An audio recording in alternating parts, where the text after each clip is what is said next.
donde se va a acumular y va a provocar que haya una mayor sensibilidad de su músculo. Al haber una mayor sensibilidad va a haber una mayor fuerza de contracción, por lo que también va a aumentar un poquito más la presión arterial. Y bueno, el sistema nervioso va a estimular directamente al corazón para potenciarlo con una bomba cardíaca y de igual manera va a aumentar la presión arterial. Bueno, el control de la presión arterial mediante los vasoreceptores. Recordar que los vasoreceptores son receptores de estiramiento. ¿Qué quiere decir esto?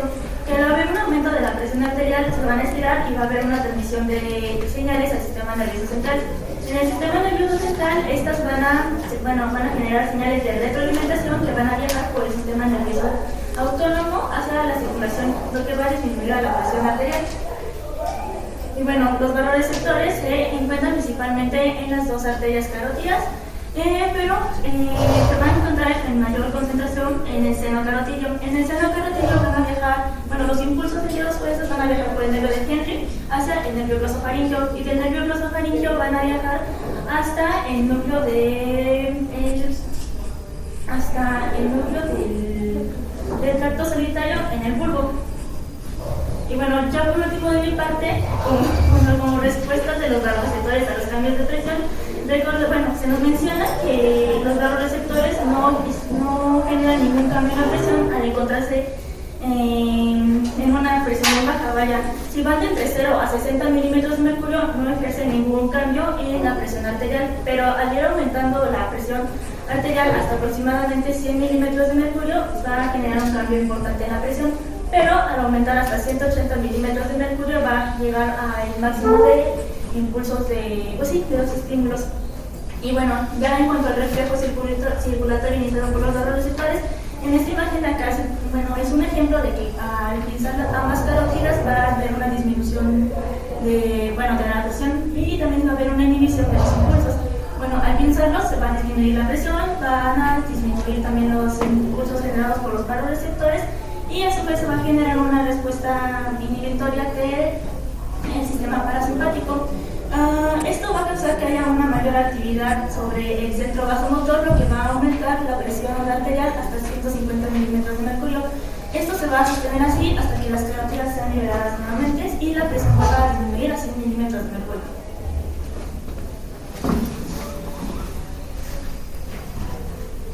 Bueno, los vasoreceptores van a tener una función muy importante en los cambios de postura.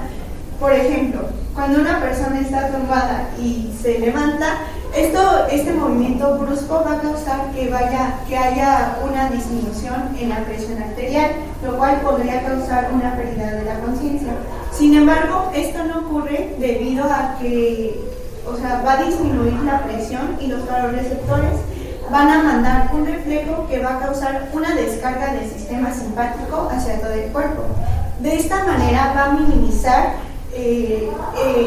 la disminución de la presión arterial. El Guyton nos muestra esta imagen en la cual en la parte superior podemos ver que es un registro, es un experimento y un registro de la presión arterial. En la parte superior pues es un perro normal. En la parte inferior es un perro al cual le fueron removidos los nervios amortiguadores o los nervios de los vasoreceptores. Aquí podemos ver que en la parte superior pues la variación de la presión arterial es prácticamente mínima, mientras que al no tener los nervios de los vasoreceptores pues la variación de la presión arterial pues es muy grande. Entonces incluso llega al punto de aumentar hasta los 200 milímetros de mercurio. En esta imagen pues es prácticamente lo mismo, solamente que nos muestra la frecuencia la distribución de la frecuencia de la presión arterial media. Aquí podemos ver que en el perro normal el intervalo de la presión va como de aproximadamente 60 hasta 115, 120 milímetros de mercurio.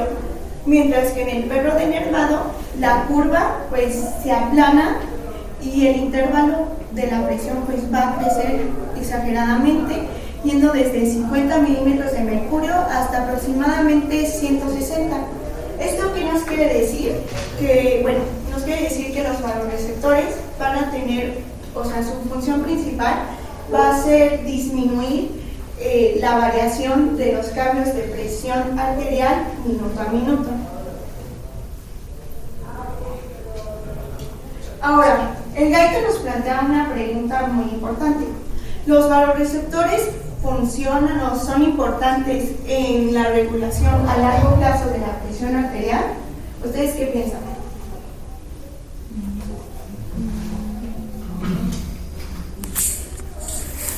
Con lo que les acabo de decir, básicamente, o sea, la función de los vasoreceptores va a ser disminuir la variación de la presión arterial minuto a minuto. Esta pregunta es controversial, ya que hay fisiólogos los cuales pues piensan que, más bien consideran que el papel de los vasoreceptores pues no es tan importante en la regulación a largo plazo. ¿Por qué? Por el reajuste. O sea, los vasoreceptores van a reajustarse, van a adaptarse a las presiones en 1 a 2 días. Un ejemplo de este es, por ejemplo, aumenta la presión arterial de 100 a 160 milímetros de mercurio. Entonces, en un principio, los vasoreceptores van a mandar muchos impulsos, muchas señales, pero va a ser por un periodo corto de tiempo y progresivamente, la frecuencia de impulsos va a ir regresando a la normalidad para que dentro de 1 a 2 días prácticamente siga estando la frecuencia normal de impulsos. Y lo mismo pasa en el caso contrario. Cuando hay una disminución de presión arterial, pues los vasoreceptores van a dejar de enviar impulsos durante un periodo corto de tiempo y van a regresar a la normalidad progresivamente.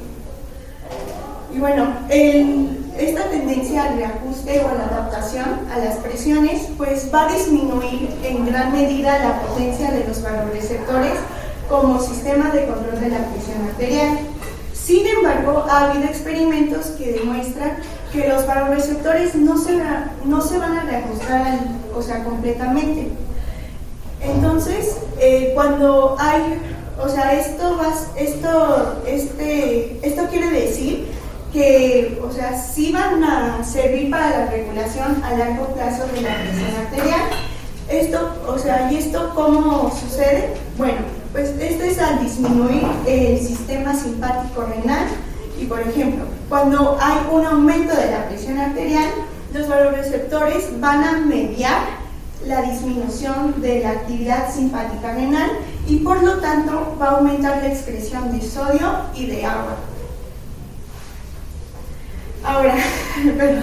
Respira profundo y caga. Tengo sed. ¿Tienes sed? Tengo sed. Entonces, ¿se ajustan o no se ajustan los receptores? ¿Sirven o no sirven a corto plazo? ¿A largo plazo? ¿También?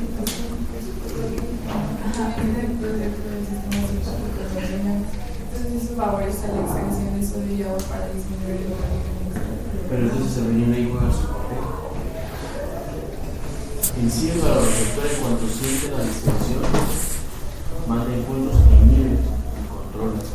Pero si se mantiene la presión arriba, el vasoreceptor se adapta. Y entonces, por eso ves personas caminando con 160 sobre 100, les dices que es hipertenso y les dices que no siento nada, yo me siento a gusto. Si les platiqué en algún momento que la hipertensión arterial se conoce como la asesina silenciosa. No da lata, y los que dan lata son afortunados, porque aquellos que se diagnostican con complicaciones, y si son agudas, con evento vascular cerebral, infarto agudo del miocardio, falla cardíaca, falla renal, pérdida súbita de la visión, los 4 órganos blancos que le pegan la presión arterial. Entonces los vasoreceptores funcionan muy bien a corto plazo, y hasta eso 48 horas después, si la presión se subió más allá de lo que estaban programados, se reprograma.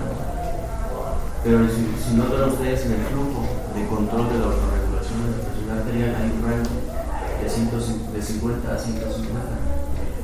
Llega un momento en donde esa meseta ya no vuelve a avanzar, entonces se estanca. Y lo que va a pasar ahí es que cuanto más aumente la presión arterial, los vasos se van cerrando y el vasoreceptor no ajusta. Por eso uno de los principios básicos de la circulación es que la presión arterial tiene varios mecanismos. Ahora, ¿qué pasa cuando la presión arterial aumenta? Pues los receptores mandan impulsos, trata de inhibirlos y se adaptan. Pero el riñón es muy efectivo. Es una barrera lenta, pero muy efectiva. ¿Cómo puede bajar la presión arterial del riñón? Construyendo la arteria de frente. Aferente. Para disminuir la filtración. Y si disminuye la filtración, ¿qué pasa con el volumen? Aumenta. ¿Qué pasa con la presión? Aumenta. Pues cuando natriuresis y diuresis por Natriuresis y diuresis por presión. El riñón tiene un control, se llama punto de equilibrio. Cuando la presión arterial alcanza los 100 milímetros de mercurio media, el riñón se activa y hace el efecto de natriuresis y diuresis, es decir, como si le hubiera la llave. Tira sodio, tira agua, pierde volumen, pierde presión. Entonces, en estos momentos, ¿cuántos puntos estratégicos tengo para tratar la presión arterial? Dime uno. La revolución simpática y parasimpática. Regulación simpática y parasimpática. Hay fármacos.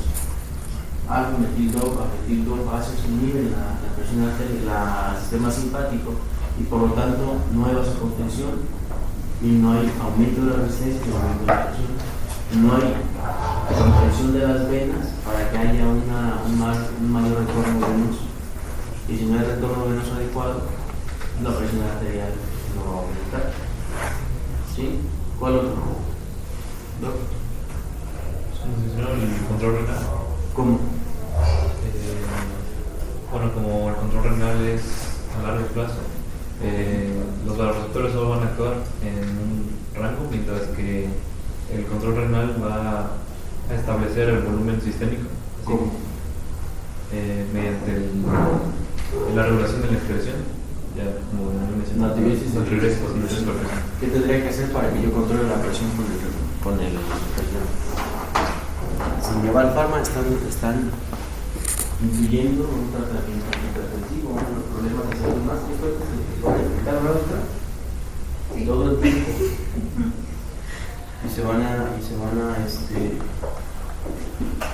Ustedes se van a promocionar diciendo, doctora, ¿cómo te llamas? Sí, claro. Doctora Citlán, próxima residente, pero en 6 meses va a entrar, entonces en 6 meses va a ver pacientes, va a practicar la medicina general. Se atienden hipertensos, control de hipertensión arterial y diabetes. ¿O no? Una estrategia es el sistema simpático, lo inhibo. Otra, el riñón. El riñón, ¿se acuerdan que tiene? No sé, aquí esta es la miércoles. Esta es la arteria aferente, la arteria inferente. Tengo aquí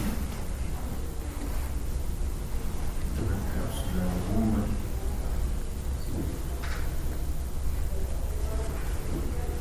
¿Sí? Quedamos que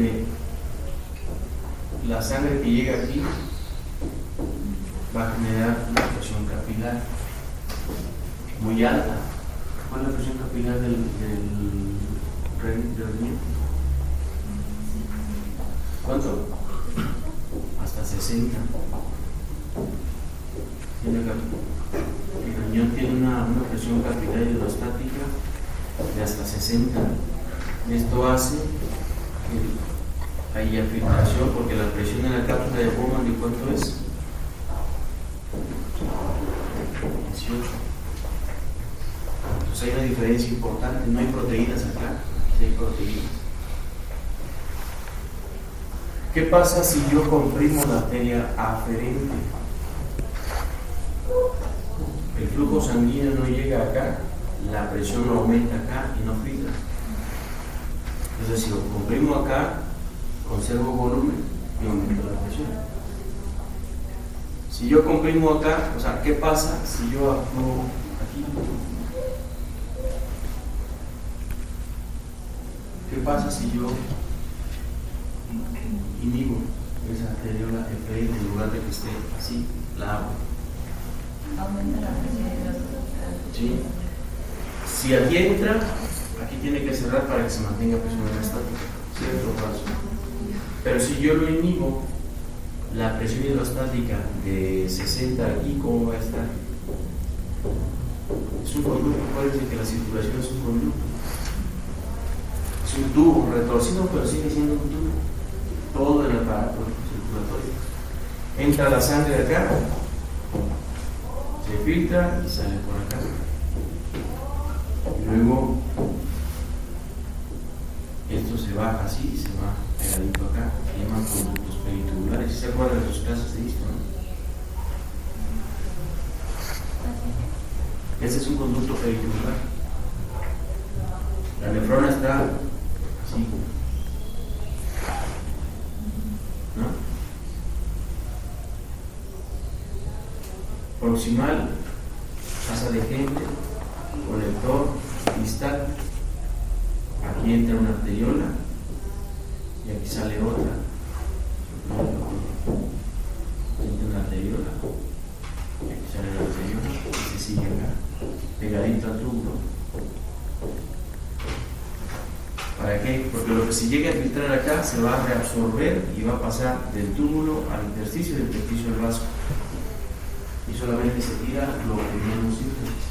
¿Qué pasa? Esta es la imagen que la estoy poniendo aquí. ¿Qué pasa si yo bloqueo esto? Y en lugar de que esté cerrado, está abierto. Tú llegas con una cierta cantidad aquí de volumen, trae una velocidad y trae una presión. Cuando yo cierro aquí, no hay para dónde salga adecuadamente y la presión va a aumentar y entonces va a filtrar más. Pero la abro.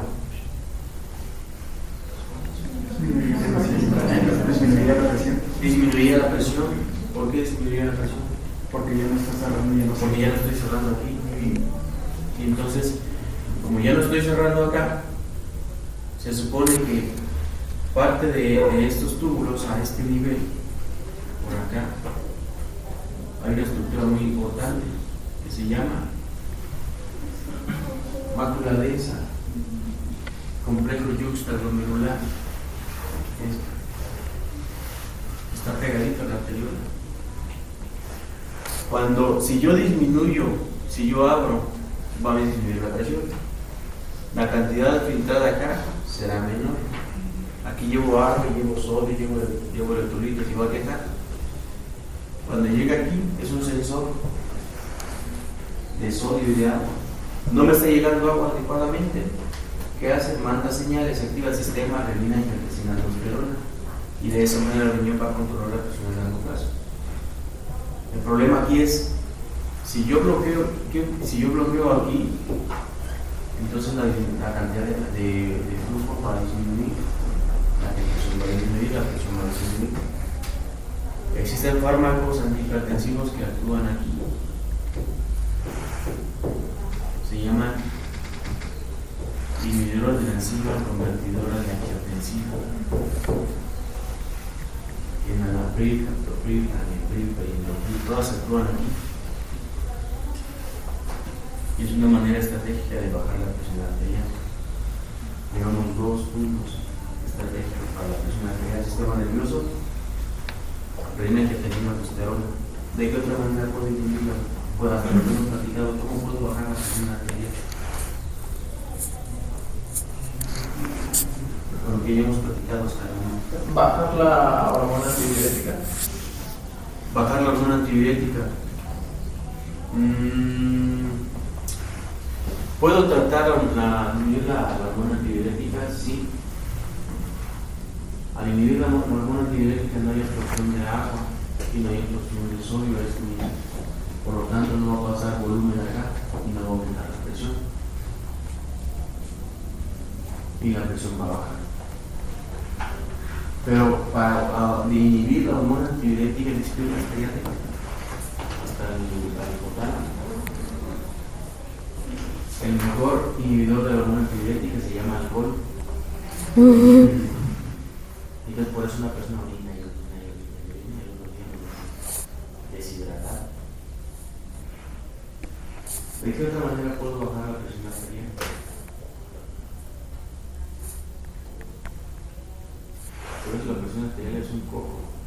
Le mueves un lado y sigue hipertenso, hay que moverle por el otro. Pero no vas a tener anestesia a una persona.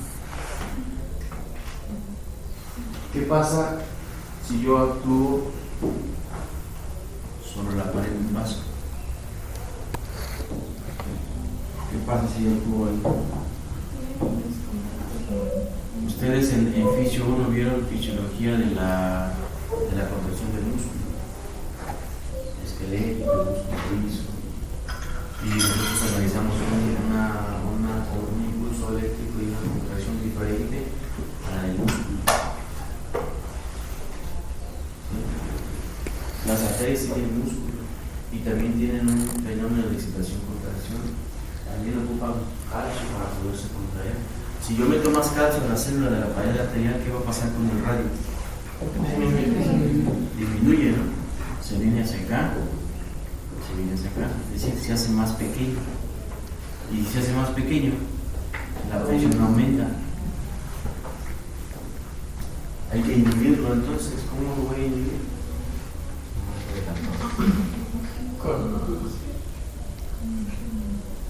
No recuerdo si se llama calcitriol. Pregunta: ¿qué le hace el calcio a la pared del músculo? Lo constriñe. Si yo lo contraigo, ¿qué tengo que hacer? Inhibirlos, lo eliminan. Inhibir, bloquear el calcio aquí. Entonces, hay que bloquear el receptor de los canales de calcio. Se llaman calcio antagonistas. Si yo bloqueo la entrada de calcio, pues el vaso no se va a contraer. ¿Qué va a pasar? Se va a dilatar.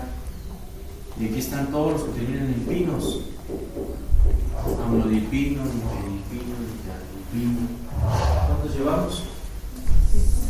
1, 2, 3.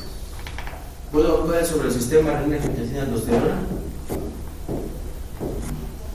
Sistema renina angiotensina aldosterona. ¿Esto ya lo vieron ustedes? ¿El sistema renina angiotensina aldosterona? ¿Fisio 1? En el prope no me. No, pero era refuerzo. ¿Quién lo vio en el semestre pasado? ¿Y por qué no me dicen? Bueno, también puedo mejorar, ¿no? Entonces, al momento, cuando platiquemos de estado de choque, vamos a volver a analizar la nefrona. La nefrona sí la conoce completa de estructura. ¿Algo más, papá? Conclusión: ¿sirven o no sirven a corto plazo?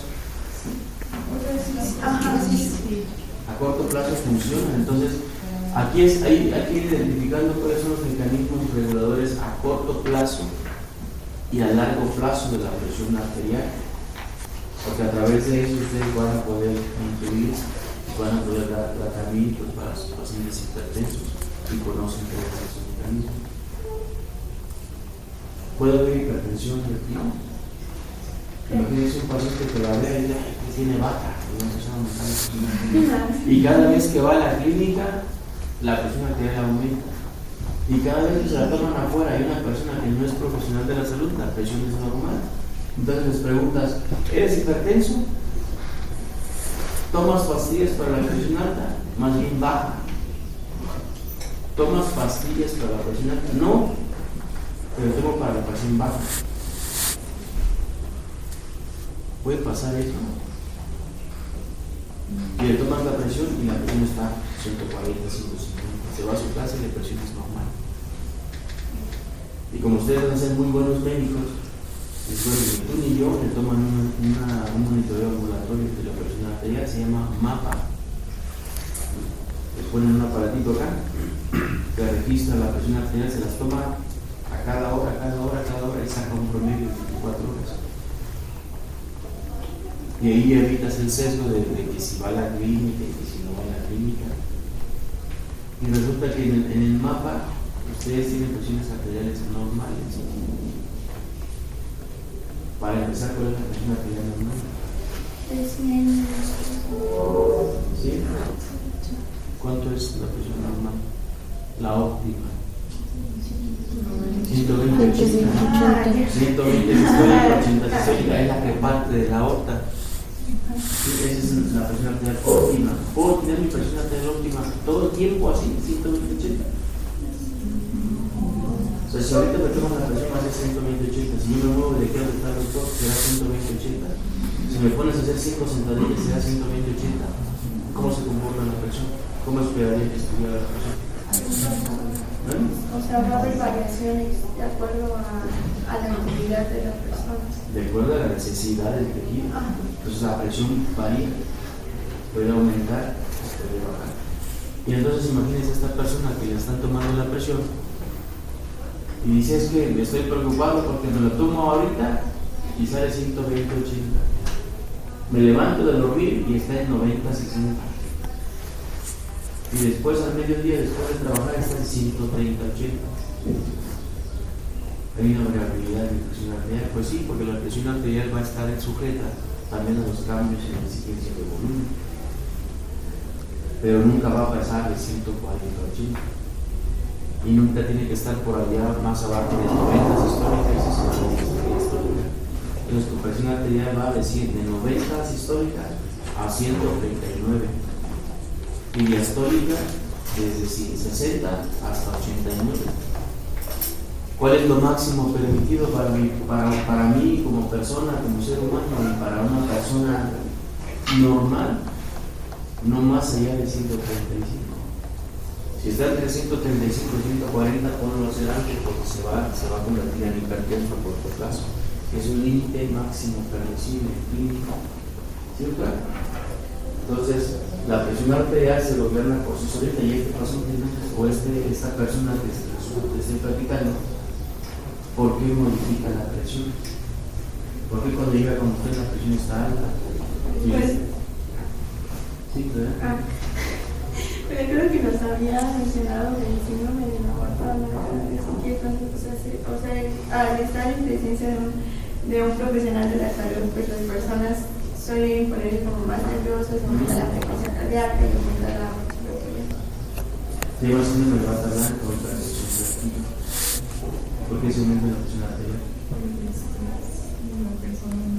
Por el estrés. ¿Y qué le genera el estrés? Activación del simpático. Entonces es la activación del sistema simpático y por eso se eleva la presión arterial, porque comprimimos las arterias, aumenta la frecuencia cardíaca y se alteró toda la dinámica circulatoria. Pues son personas que cuando les das tratamiento regresan en potencia. ¿Sabes? ¿Qué más, doctora?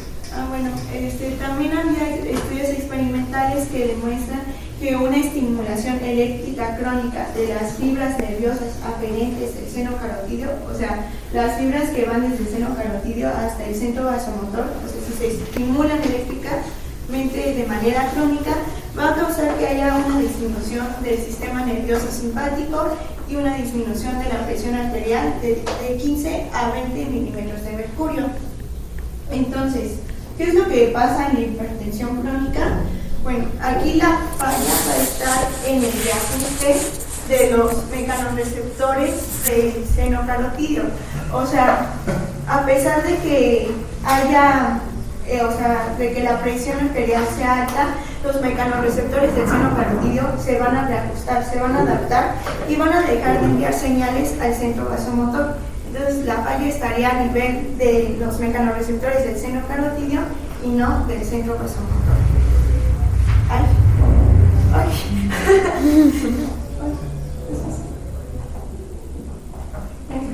Es en la ruedita, ¿no? En la ruedita y en la flechita de... ¿Dónde está? Ándale, es la flechita. No.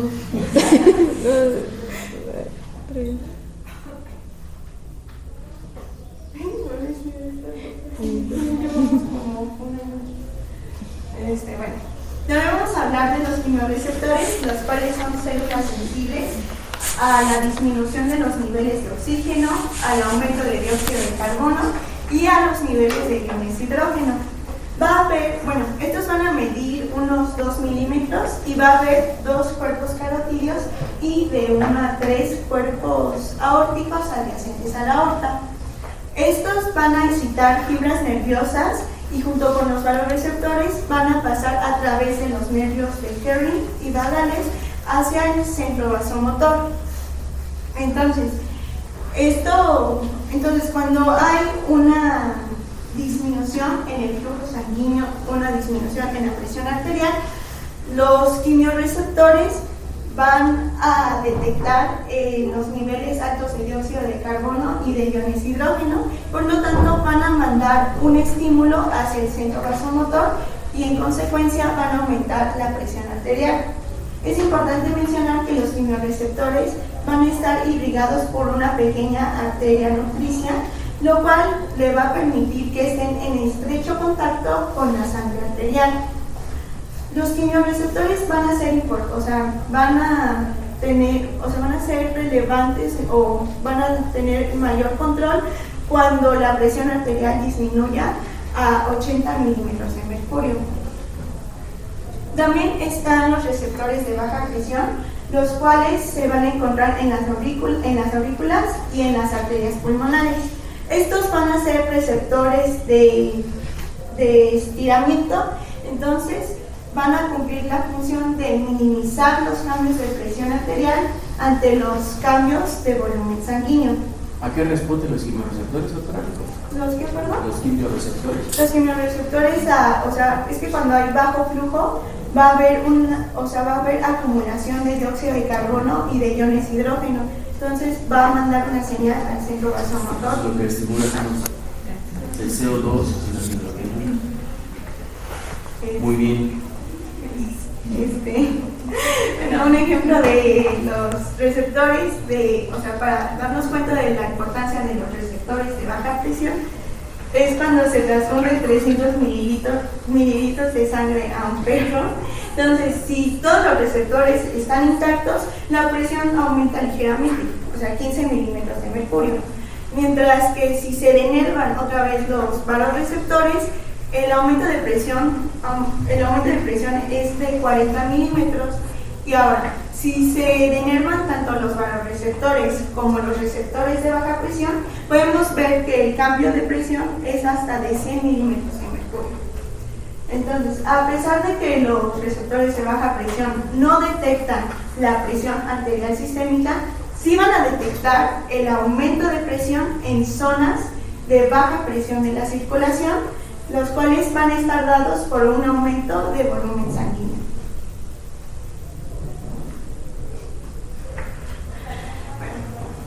Ahora Gaeta nos muestra este esquema, el cual empezamos con un aumento del volumen sanguíneo. Este va a tener tres efectos importantes. El primero es el estiramiento auricular, lo cual va a causar dos reflejos, empezando con el reflejo del volumen auricular. Entonces, cuando hay un estiramiento de la aurícula, va a disminuir la actividad simpática renal, lo que se traduce, como nos había mencionado el doctor, en una disminución de la reabsorción tubular, en una dilatación de las arteriolas aferentes renales y, por consiguiente, un aumento de la presión capilar y de la filtración. De igual manera, al mismo tiempo, la aurícula va a mandar señales hacia el hipotálamo para que disminuya la secreción de la hormona antidiurética, la cual va a causar una disminución de la reabsorción de agua.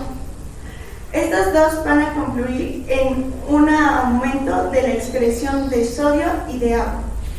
De igual manera, el estiramiento auricular va a causar un aumento en la liberación del péptido natriurético auricular, el cual es una hormona que va a sumar a la excreción de sodio y de agua. También el aumento del volumen sanguíneo va a aumentar el gasto cardíaco y la presión arterial. Este aumento de presión arterial, como ya les había mencionado, por el efecto del reflejo de los vasoreceptores, va a disminuir la actividad simpática renal y básicamente sucede lo que les acabo de mencionar. Ahora, el estiramiento auricular, de igual manera, gracias al reflejo de Bainbridge, va a aumentar la frecuencia cardíaca. El estiramiento auricular puede aumentar la frecuencia cardíaca hasta en un 75%. Esto cuando la frecuencia dominante vaya a ser lenta. Caso contrario, cuando la frecuencia cardíaca es alta, este estiramiento va a causar la disminución de la frecuencia cardíaca por los vasoreceptores. El aumento de la frecuencia cardíaca va a estar dada en un 15% por el estiramiento del nodo sinusal y de un 40 a 60% por el reflejo de Pembridge. Este reflejo de Pembridge va a aumentar la frecuencia cardíaca y de esta manera va a prevenir el estancamiento de la sangre en venas, aurículas y en la circulación pulmonar.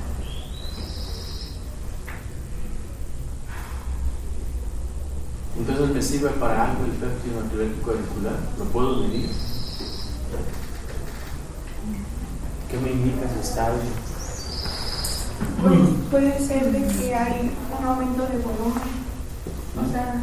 O sea, el aumento de volumen va a causar que haya una mayor liberación del péptido natriurético auricular, porque este va a causar que haya excreción de sodio y de agua, y de esta manera pues se van a poder regular los volúmenes de sangre. Tiro volumen. Pues el péptido natriurético auricular es una hormona de estrés miocárdica. En pacientes con insuficiencia cardíaca aguda, les tomamos péptido natriurético auricular y está alto. ¿Qué quiere decir? Que es mucho el volumen y es mucha la cantidad que se está produciendo de péptido natriurético para que en el riñón inhiba la función de sodio y agua que se tiran. Entonces, el volumen es parte importante para poder controlar la presión arterial. Las personas deshidratadas, ¿por qué aumenta la presión arterial cuando yo le pongo 1 litro de solución? Así es porque hay un aumento brusco de volumen, como los receptores no se acoplan. Hay un aumento brusco de volumen. Y eso es una estrategia terapéutica en el manejo inicial del paciente chocado. El paciente chocado es aquel que tiene una hipoperfusión tisular secundaria a una alteración de su volumen, ya sea en el retorno venoso, ya sea en el flujo de salida o que lo esté tirando. Entonces, la manera inicial es, si tiene la presión baja, hay que subirla, hay que administrarle volumen. 30 mililitros por kilo es una recomendación dependiendo de lo que estés tratando, ¿no? Y eso va a aumentar la presión arterial. Pero de ese volumen que estás metiendo, solamente se queda el 20%. ¿Qué pasa con el 80% restante?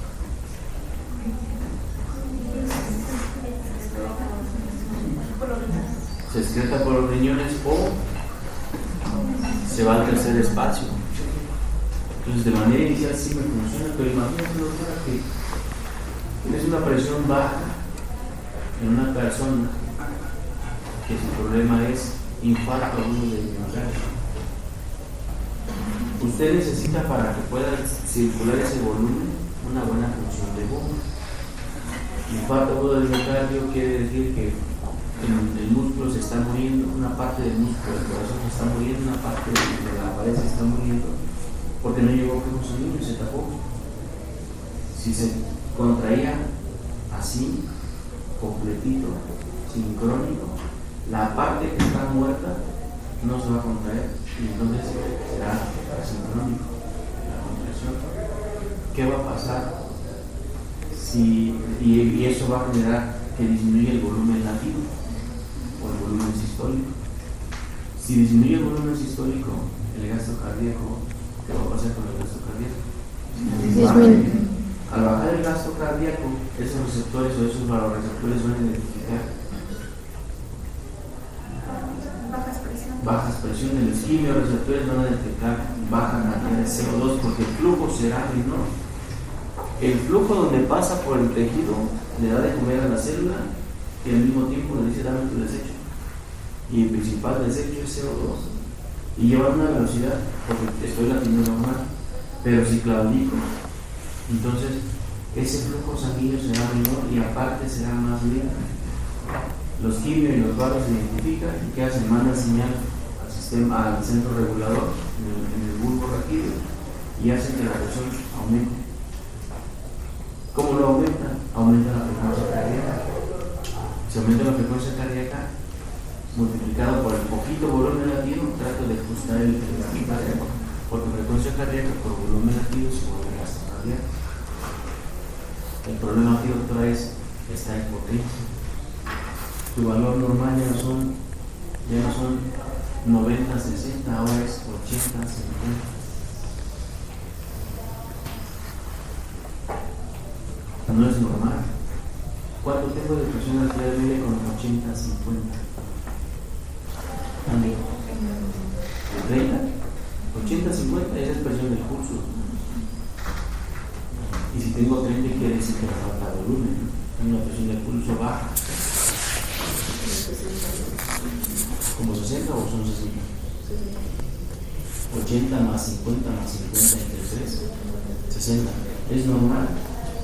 ¿Cuál es la presión arterial media mínima permitida según Guyton para que mis órganos vitales tengan una buena perfusión?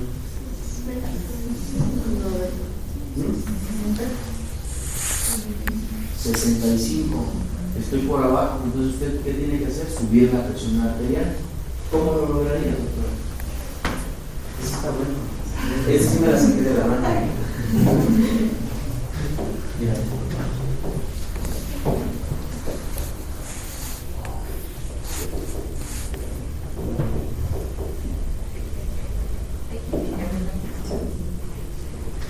¿Puedo borrar? ¿Qué pasó?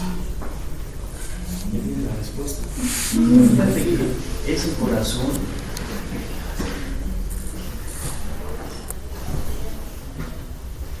está dañado. Toda esta parte está muerta, doctora Citlali. Está muerta, este es el tabique, la orilla. Esta parte está muerta. Todo esto se va a contraer, pero esta no. Y va a generar una disminución del volumen activo. Esto me va a generar una presión arterial de 80 sobre 50. Me va a dar una presión arterial media de ¿cuánto? 60. El flujo sanguíneo es menor. Y si el flujo sanguíneo es menor, entonces lo que le llega al cerebro va a ser menor. Y el paciente estará alteración mental. Si no me llega adecuadamente el oxígeno al cerebro, tengo hipoperfusión funcional y puede estar somnoliento, metálico, estuporoso, tomatoso. Tengo alteración mental. ¿Sí, Citlali? Sí. El flujo sanguíneo no llega adecuadamente al riñón. Digamos que llega por la arteria arterial, agarra buena presión para que haya filtración. Pues no llega adecuadamente al flujo sanguíneo por la arteria arterial, la presión capilar hidrostática, lo menos ¿cómo va a estar? Disminuido, me están dando el avionazo. Capilar.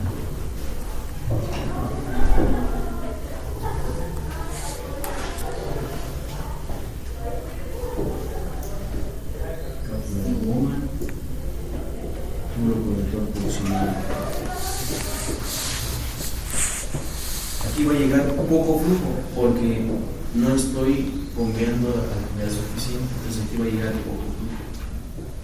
Pues va a acelerar lo de mantener el volumen y va es lo que le mencionaba hace rato, ahora sí. Sí, muy bien. Va a tratar de mantener la presión para que pueda secuestrar el volumen porque no tengo la presión suficiente para filtrarlo. Y lo que va a hacer aquí la arteria deferente es me cierro, me abro y aquí me cierro para que pueda, lo poquito que esté llegando se estanque y aumente la presión. ¿Sí?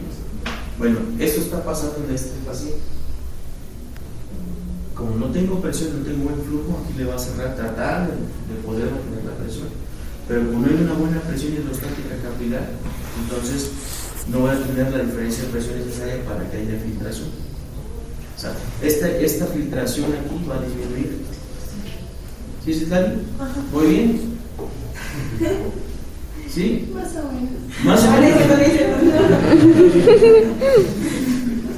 Es que no me dijiste qué parte me tocaba. Entonces, si baja el flujo, voy a bloquear aquí. No va a haber filtración adecuada y por lo tanto, ¿qué va a pasar con la orina del paso? Porque esto al final de cuentas va a salir. Va a estar muy diluido.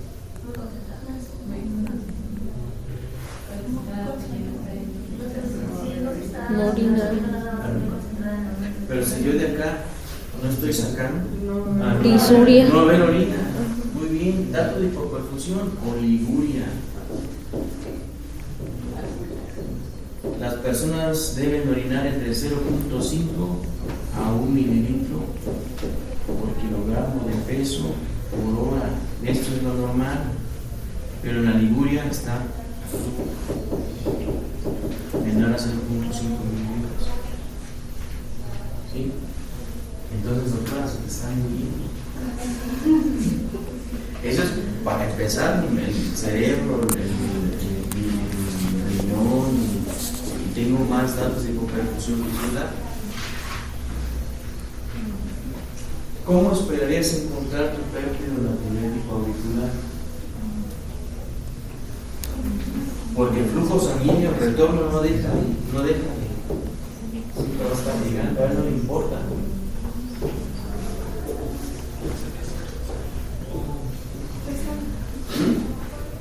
Va a estar disminuido. Va a estar alto. Porque va a detectar mayor estiramiento. El flujo es el mismo, el problema es que el corazón tiene la capacidad de bombearla, entonces va a estancar, va a estirar las paredes, entonces va a estar alto. ¿Para qué? Para que ese BNP que se secrete venga aquí y haga su efecto, natriuresis auricular, actúe en el riñón, para que se evite la absorción de sodio y agua y pierda volumen, pero no es suficiente. Entonces, ¿qué estrategia necesita hacer la doctora Citlali para aumentar esta presión? A empezar, tu primer objetivo. Inciso A. Inciso A. Volumen. Inciso B. Diurético. Inciso C. Vasopresor. Inciso D. Inotrópico positivo.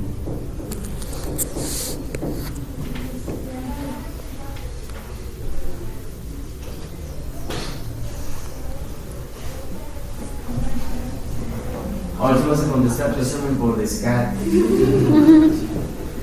Le pones volumen. ¿Me funciona o no me funciona? No funciona. ¿Por qué no? Pues, o sea, el aumento de presión sería muy mínimo si es que tiene todos todo el sistema todo el sistema de control nervioso de la presión, si todo está íntegro, habría mencionado de que, pues, o sea, sí va a aumentar la presión, pero pues no va a ser mucho. Pero aquí tienes un problema y vamos a echar mano, vamos a jugar con esos mecanismos para controlar la presión en corto plazo. ¿Volumen? ¿Por qué no?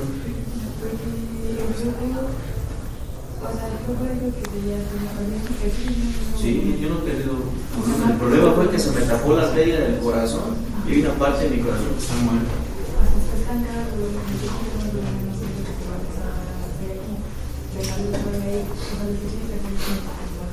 Bueno, le pongo volumen. Voy a aumentar el volumen y voy a aumentar la presión. Pero no tengo una buena bomba. Se va a estancar. Va a aumentar la presión capilar en los pulmones y se va a encharcar. Voy a subir presión, pero lo voy a ahogar. ¿Sí? Fuerzas de estar. Sí. Diurético. ¿Tiene diurético cero? Buena opción. Le voy a tirar volumen. Lo voy a descongestionar. Pero, ¿qué va a pasar con la presión arterial? Que la voy a bajar. Va a seguir disminuyendo, entonces tampoco. Vasopresor. Vasopresor es una sustancia o un medicamento que aumenta la contracción del vaso, o sea, hace vasoconstricción.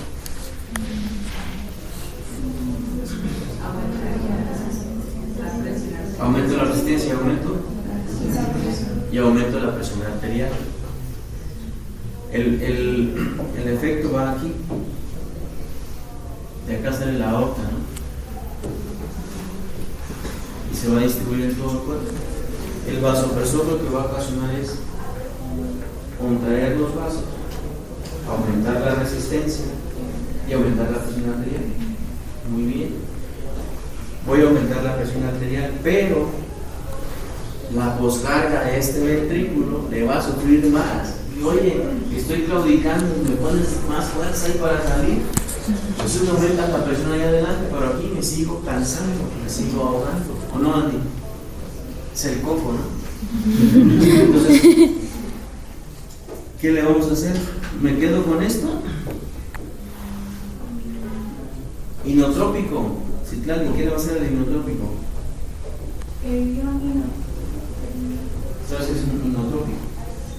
Una sustancia o un medicamento que va a aumentar la fuerza de contracción del corazón. ¿Qué le va a hacer a una presión?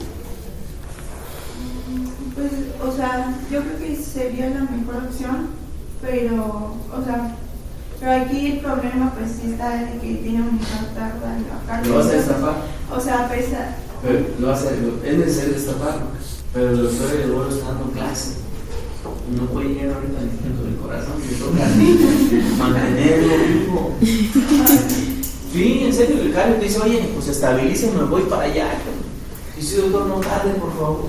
Y está en la función corregidora norte, y te van a cerrar ciertas vías alternas si estás en estar médica. Atendiendo a una persona empresaria productiva para querer cuidarlos, como todo paciente, y vas a tener un familiar ayudando. Vienen a efectuar la carga por entre cabos, la tranquilidad, no pasa nada. El que sabe es usted. ¿Qué hace? O sea, pues aumentaría la fuerza de contracción. Sí. De esa manera, o sea, aumentaría la presión arterial. No, aumentas el volumen, aumentas la fuerza de contracción y por lo tanto aumentas la fuerza con que vas a exprimir ese corazón. Y el volumen latido va a aumentar y por lo tanto va a aumentar la presión arterial. Pero aquí hay un pero.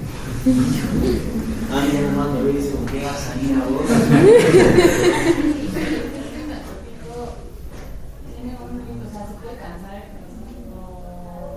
¿O mantiene la fuerza de No, aumenta la frecuencia, aumenta la fuerza de contracción, pero acuérdate que entre más trabajo, más consumo oxígeno. Bueno, es que en este caso, si el corazón se va a cansar, pues va a producir las sustancias vasodilatadoras y va a favorecer una vasodilatación coronaria. Entonces, como que se media, ¿no? Porque con este, doctora, sí es cierto que aquí actúa sobre los receptores de calcio. Y hay un receptor mágico que se llama beta 1. El beta 1 aumenta la fuerza de contracción, pero aquí en el vaso, el beta 1 ocasiona vasodilatación. Voy a aumentar la fuerza de contracción, pero la presión va a bajar. ¿Qué vamos a hacer entonces? Ambos, doctora, excelente, muy bien, sí. Le aumento la fuerza de contracción y le ayudo con la presión arterial. Le pongo oxígeno, si me va a cansar más el oxígeno, pues le pongo oxígeno, veneno mata el veneno, y entonces estamos repasando todos los mecanismos de regulación de la presión arterial. Por donde le quieras dar, le va a pegar y decir, ¿qué tienes que hacer? Si tú conoces la fisiología de estos mecanismos de control a corto y largo plazo, vas a poder discernir y trabajar con ellos. Le vas a meter manos, porque es más bien importante, ¿no? Por eso estoy. ¿Sí? ¿Dudas, preguntas, jóvenes médicos? ¿Todo bien? ¿Conste? Una persona que se persona con presión arterial baja con base en mecanismos de control a corto plazo, ¿qué es lo mejor que debes hacer? Inciso A, inciso D, inciso C. Y no quiero fallas. Bueno, ¿cuánto más te falta, doctor? Perdón. Bueno, sí, No sé si falta eso. laboratorio, ya vaya corriendo porque yo quedé el semestre pasado y con el de adultos, más de